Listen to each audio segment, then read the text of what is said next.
गली के सारे लड़के स्मृति ईरानी से डरते थे। आपकी पूरी गली के दादागिरी सारे चलती गुंडे थी। डरते थे, लड़के नहीं डरते थे।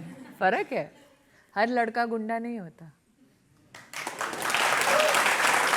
तो आप कह रहे कि जो शरारतें करते थे, गुंडागर्दी करते थे। शरारतें नहीं, शरारत और गुंडागर्दी में फ़र्क है। जो लड़कियों को छेड़ते थे उनको डर था मुझसे कि अगर पता चल गया स्मृति को तो पिटाई होगी। आप कर देती थी पिटाई वाकई? हाँ, यहाँ पे कोई एक दाग है, कट है, तो एक दिन पिटाई की किसी लड़के की, क्योंकि गली में लड़कियों ने आके कहा कि हमको ट्यूशन में जाना होता है, ये लड़के गली का वो भाग थोड़ा कवर करके रखते हैं, हमें जाने नहीं देते और जाते हैं तो परेशान करते हैं। तो इन लड़कियों ने कहा स्मृति प्लीज़ कुछ कर।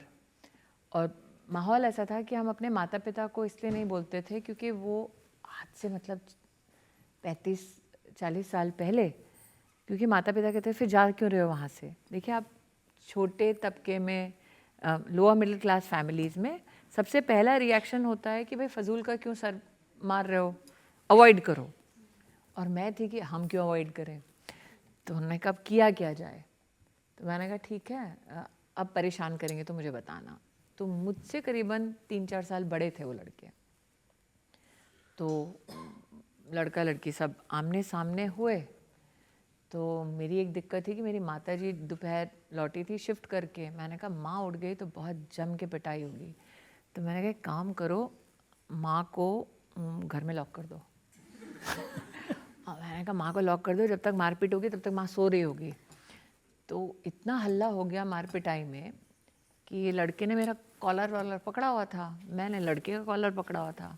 बैल्कनी से माँ आ गई चिल्लाते हुए और माँ ने बोला अरे लड़की है छोड़ दे। और मैं बहुत एम्बैरेस हो गई। मैंने कहा इसको नहीं समझ आ रही है कि लड़की है, ये पीट रहा है क्योंकि मैं इसको पीट रही हूँ। उसमें लड़के ने जो मुक्का मारा उससे मेरा ये कट गया।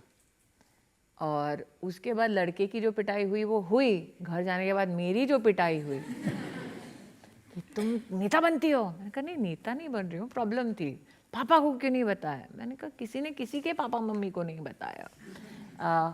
और आज ये जो लड़कियां यहाँ बैठी हैं शायद सबको ये सिखाया जाता है। ट्रेन में बस में जा रहे हो बैग आगे रखो, अगर ज़्यादा लड़के हैं तो उस बस में चढ़ो मत। यह हमारे जीवन की भी एक सच्चाई थी। तो मेरा हमेशा ये था कि मैं विक्टिम नहीं हो सकती रजत जी।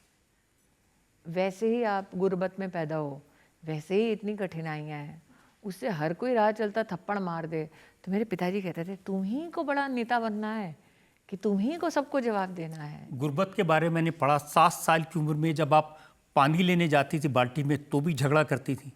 नहीं नहीं, मैंने दिल्ली के वो दिन देखे हैं जब टैंकर आता था तो मेरे हाथ में बाल्टी थमा दी जाती थी, लाल कलर का बकेट, मुझे आज भी याद है। तो आप कितने फुर्तीले हैं, आप कितने होशियार हैं, ये सारी होशियारी वहाँ टैंकर से पानी खींचते वक्त समझ आता है। या फिर गांव में है तो गांव में कुएं से पानी खींचने में समझ आता है कि बाकी कोई झगड़ा करे या ना करे, माँ के लिए जो बाल्टी का पानी है वो चुपचाप शांति से घर आ जाए। क्योंकि बाकी सबके झगड़े से नहीं, माँ की पिटाई से ज़्यादा डर लगता था। ऐसे बहुत सारे छोटे छोटे काम किया आपने। सड़कों पर किताबें बेची? पिताजी ने बेची। तो दिल्ली में धौलकवा नाम का इलाका है, वहाँ पे आर्मी क्लब के सामने जो बस अड्डा है, उस ज़माने में दिल्ली में जितने लोग काम करने आते थे मज़दूर, वो उस बस अड्डे से अपनी बस पकड़ के गुड़गांव, अब का तो चमकता धमकता गुड़गांव नहीं, वो तो ग्रामीण अंचल होता था। तो पिताजी वहाँ उस बस अड्डे पे हिंदी किताबें बेचते थे और शांति निकेतन वहाँ पर पिताजी अंग्रेज़ी किताबें बेचते थे। और मैं हमेशा उनसे पूछती थी कि यहाँ अंग्रेज़ी क्यों बेचते हो, वहाँ हिंदी क्यों बेचते हो। तो उन्होंने कहा उस बस अड्डे से मज़दूर घर जाता है तो उसके लिए सेकेंड हैंड हिंदी में कुछ किताब बेचते हैं, और यहाँ दिल्ली के अमीर सैर पे आते हैं तो यहाँ पे हम अंग्रेज़ी किताबें बेचते हैं। तो मैंने पिताजी से कहा अरे एक दिन वहाँ अपना घर हो तो एक दिन ये जो यूनिफॉर्म पहनते हैं अगर उनमें मैं भी खड़ी हो जाऊँ और मुझे भी कोई सल्यूट मारे तो पिताजी कुछ बोलते नहीं थे।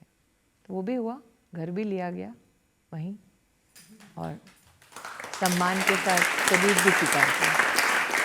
और एक दिन वो भी था जब आपसे घर खाली कराया गया?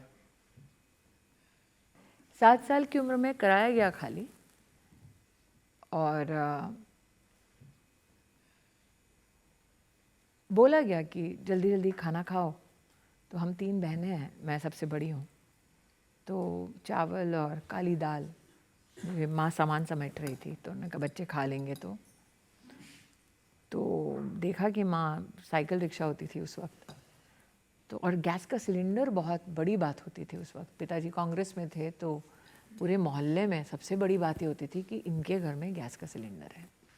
तो माँ के पास सिलेंडर और 2 बेटियाँ और सामान, और मैं खड़े होकर घर देख रही थी। तो माँ ने कहा कि घर क्या देख रही हो, एक दिन ये घर मैं खरीदूँगी।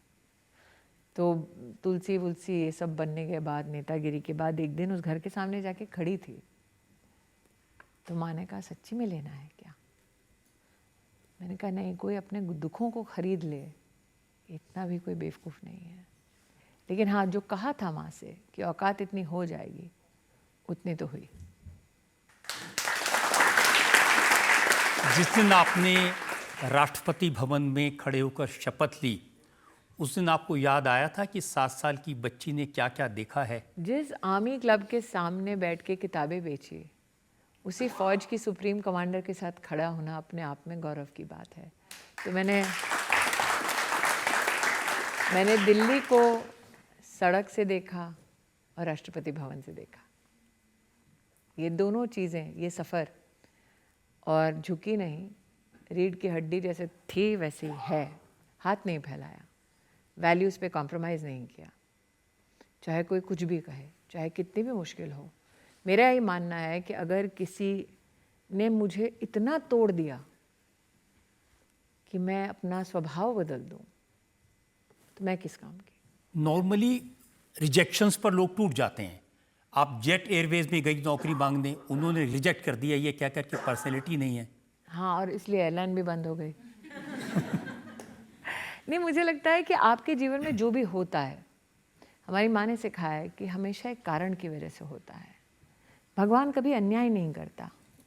भगवान से जब आप कहते हैं कि मुझे भगवान उन्नति दो, तो भगवान थोड़ी ना आपको फ़ोन करके कहता हाँ यहाँ पैसे पड़े उठा लो। भगवान आपको इतनी ऊर्जा देते हैं कि आप इतनी मेहनत करें कि आप उन्नत हों।